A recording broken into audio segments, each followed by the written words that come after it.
মানরেগা প্রকল্পে কেন্দ্রীয় সরকার বরাদ্দ বন্ধ করে দিয়ে আমাদের জব কার্ড হোল্ডারদের দীর্ঘ সময় ধরে প্রাপ্য বৈধ মজুরি অস্বীকার করেছে।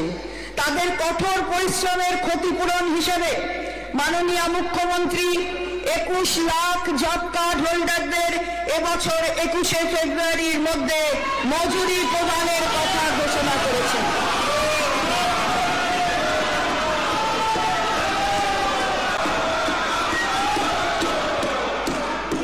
তাদের কঠোর পরিশ্রমের ক্ষতিপূরণ হিসাবে মাননীয় মুখ্যমন্ত্রীর 21 লাখ জব কার্ড হোল্ডারদের এবছর 21শে ফেব্রুয়ারির মধ্যে মঞ্জুরি প্রদানের কথা ঘোষণা করেছেন। এই অর্থবর্ষে এই খাতে বাজেট বরাদ্দ থেকে ৩,৭০০ কোটি টাকা খরচ করা হবে।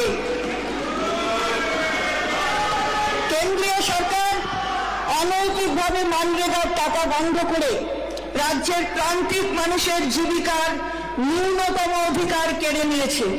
গত ২ বছর ধরে রাজ্য সরকার বিভিন্ন দপ্তরের সহায়তায় এইসব মানুষের পাশে দাঁড়াতে ৮,২৯৭ কোটি টাকা ব্যয়ে ৩৯ কোটি কর্মদিবসের ব্যবস্থা করেছে। আমি আনন্দের সঙ্গে জানাচ্ছি যে এই সকল মানুষের পাশে দাঁড়ানোর অঙ্গীকারকে মান্যতা দিয়ে মাননীয় মুখ্যমন্ত্রীর নেতৃত্বে আমাদের সরকার নিজস্ব সংগতিতে কর্মশ্রী নামে একটি সুসংগত প্রকল্প চালু করেছে।